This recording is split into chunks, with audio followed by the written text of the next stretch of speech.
ਦਿਖਾਓਗੇ ਮਾੜਾ ਜਿਹਾ। ਇਹ ਆਰਡਰ ਹੈਗਾ ਪੰਜਾਬ ਸਰਕਾਰ ਪਿੰਡੂ ਵਿਕਾਸ ਤੇ ਪੰਚਾਇਤ ਵਿਭਾਗ, ਇਸ ਦੇ ਲੈਟਰ ਹੈਡ ਦੇ ਉੱਪਰ ਇਹ ਲੈਟਰ ਆਇਆ ਹੋਇਆ ਹੈ ਤੇ ਇਸ ਦਾ ਵਿਸ਼ਾ ਹੈ advisory on repair maintenance and renovation of water bodies ਤੇ ਮਹਾਤਮਾ ਗਾਂਧੀ ਨਰੇਗਾ। ਇਹਦੇ ਵਿੱਚ ਲਿਖਦੇ ਨੇ ਦੋ ਤਿੰਨ ਚੀਜ਼ਾਂ ਜਿਹੜੀਆਂ ਖਾਸ ਨੇ, ਉਸ ਤੇ ਆਪਾਂ ਧਿਆਨ ਦਿੰਨੇ ਆ।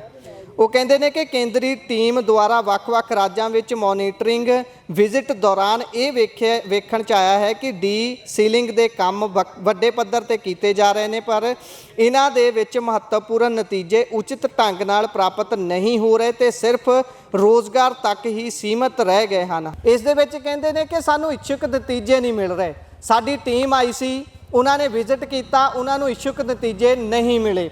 ਜੇਕਰ ਇੱਛੁਕ ਨਤੀਜੇ ਨਹੀਂ ਮਿਲੇ ਤਾਂ ਕੀ ਉਸ ਦੇ ਜ਼ਿੰਮੇਵਾਰ ਕੰਮ ਕਰ ਰਹੇ ਇੱਥੇ ਅਨਪੜ੍ਹ, ਬਹੁਤ ਘੱਟ ਕੁਸ਼ਲਤਾ ਰੱਖਣ ਵਾਲੇ, ਰੋਜ਼ਗਾਰ ਕਰਨ ਵਾਲੇ ਆਮ ਮਜ਼ਦੂਰ ਨੇ, ਜਾਂ ਫਿਰ ਕੁਰਸੀਆਂ ਤੇ ਬੈਠ ਕੇ ਏਸੀਆਂ 'ਚ ਬੈਠ ਕੇ ਮਜ਼ੇ ਲੁੱਟਣ ਵਾਲੇ, ਇਹਨਾਂ ਦੀਆਂ ਕਮਾਈਆਂ ਦੇ ਵਿੱਚੋਂ ਕੁੰਡੀਆਂ ਲਾ ਕੇ ਆਪਣੇ ਐਸ਼ੋ ਆਰਾਮ ਦੀ ਜ਼ਿੰਦਗੀ ਬਤੀਤ ਕਰਨ ਵਾਲੇ ਉਹ ਅਫਸਰ ਨੇ ਜਿਨ੍ਹਾਂ ਨੇ ਇਹਨਾਂ ਨੂੰ ਇਸ ਤਰੀਕੇ ਦੇ ਨਾਲ ਹੁਣ ਲਵਾਰਸ ਛੱਡ ਦਿੱਤਾ ਹੈ। ਰੋਜ਼ਗਾਰ ਤਾਂ ਇਹਨਾਂ ਦਾ ਮਾਰਿਆ ਗਿਆ।